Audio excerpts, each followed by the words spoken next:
He has a sartorial weakness for checked vests and yellow gloves. His favorite classical joke ends, "That's telling him, lady, ain't it?"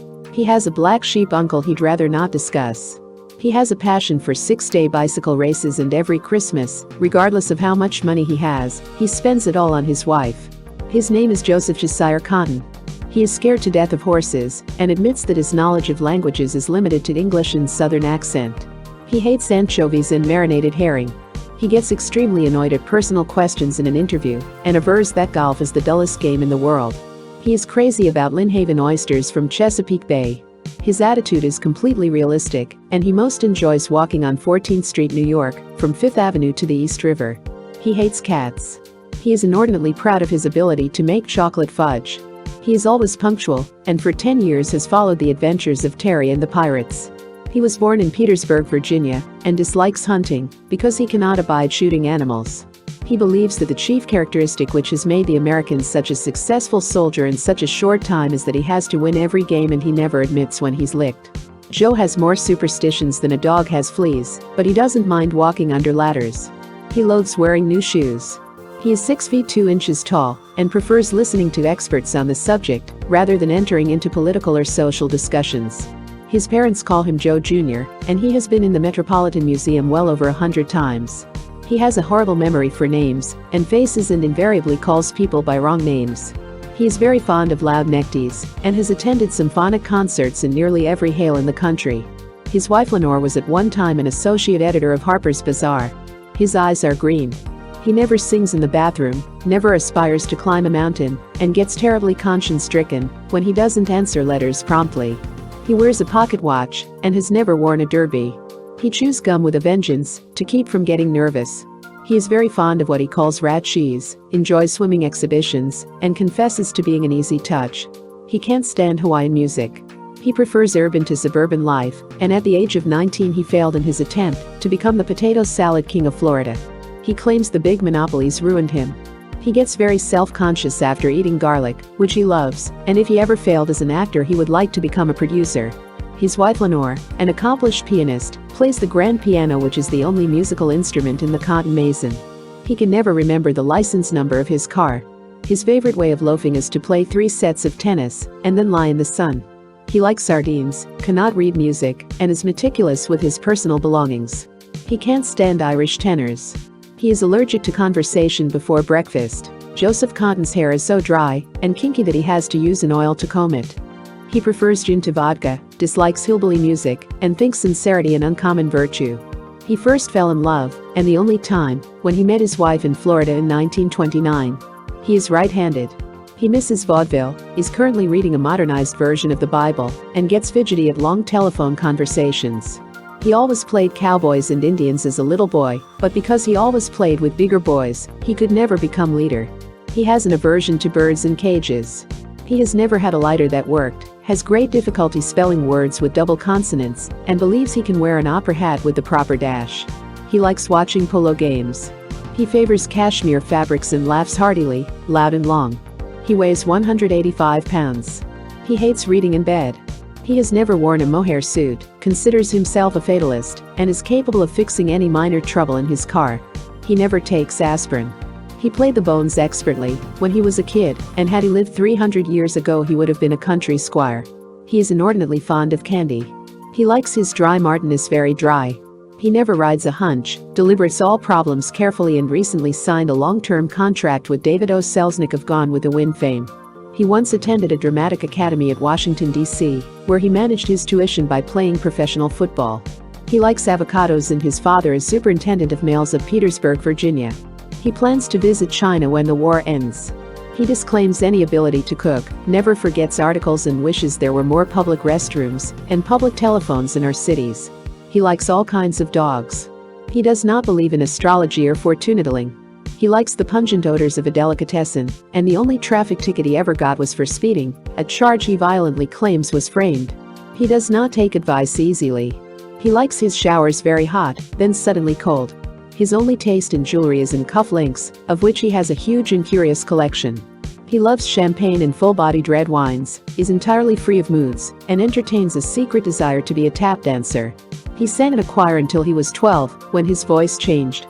He is adept with tools and loves to make things. He has never won a prize and doesn't like nightclubs. He dreads being introduced at dinners, fearful of always saying the wrong thing. He usually smokes cigarettes, occasionally a cigar or a pipe. He seldom wears a hat. He has never been able to stand up on ice skates. He first became associated with Orson Welles in the WPA Federal Theater. He is easy-tempered, drinks much water and plays no musical instruments. He has never worn glasses. He revolts at sparkling burgundy. He loves trotting races, scrambled eggs in hash house style, and gets stage fright every night of a performance. He never reads poetry, and in 1939 played the leading male role with Katharine Hepburn in the Theatre Guild's The Philadelphia Story. He thinks snobbery is an inherent quality in human nature. He likes eating in quiet places without music and dancing. He never wears an undershirt. He seldom catches cold, never gets a headache and misses most in Hollywood the Queensboro Bridge. It seems like Long Island out here, but you never get to the city. He admits that a child could beat him at checkers or chess, and if he had life to live over again there is nothing he would have done differently. He likes heavy exotic perfume on women. He does not believe in matrimonial vacations. He doesn't like picnicking and loathes living in apartments or hotels. Joseph Cotten likes shopping, so much that he buys nearly all of his wife's things, including lingerie. He belongs to no clubs. He is an avid reader of PM and likes earrings on his wife. He is a colorful conversationalist and dances an excellent waltz and foxtrot. He likes Panamas and straw hats. His favorite singer is One Burr Lives, a ballet and folk singer known as the Wayfaring Stranger. His last streetcar ride was in a cable car in San Francisco. He likes his wife to wear geraniums in her hair. He doesn't like Chinese restaurants. He sees very few motion pictures and can tell you almost where anything is in the Metropolitan Museum. He has no delusions about having any talents other than his chosen one, acting. He possesses a 10-year-old worn-out black dressing gown which he hasn't the heart to throw away. He loves Western films, shaves with a safety razor and played in stock for more than a year. His spelling is affected by his southern accent. He likes air travel and finishes everything he undertakes. He once sold paint in Miami, Florida. He cannot rumba or tango. Joseph Cotten, when a boy, was very popular with the girls. He doesn't like playing cards. He is very fond of playing catch, likes I swing and thinks it is not possible for any individual to set a pattern for his life and follow it through. His favorite fairy tale is The Little Prince by Saint-Exupéry. He has read Mary Baker Eddy and hopes that someday, someone will write Porgy and Bess into a ballet. He has a weakness for chocolate malted milks, worries about his everyday job, and has never been to Palm Springs or any desert resort. He sleeps soundly and likes his coffee black. He once worked as a lifeguard, boasts that he can do a nifty jackknife dive, and always regrets a heavy luncheon. He hates amateur discussions. He likes his beer only on draft. He seldom dreams, but when he does, he has terrifying nightmares. His favorite breakfast is of Southern-style grits, and with salt and butter, when you can get it. He is superstitious about hats on beds and whistling in the dressing room.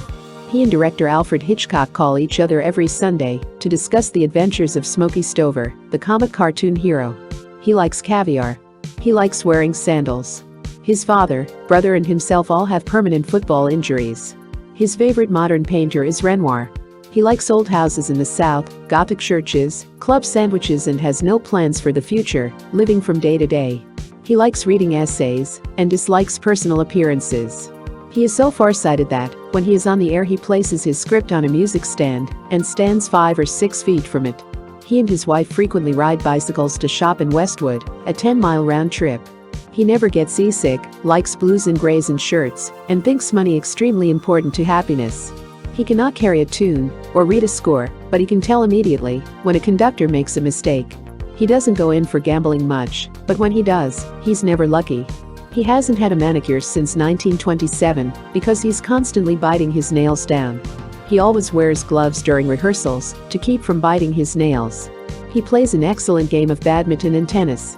His favorite American author is Ring Lardner. He doesn't like the opera and hates snow and cold weather. He uses a typewriter like a newspaperman.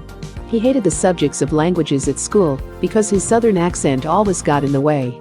He once invented a method of pasting labels on gallon cans of paint, which to this day still remains in use, but no royalties. He is blonde, and when playing baseball at school he could never hit a single, but frequently hit a home run.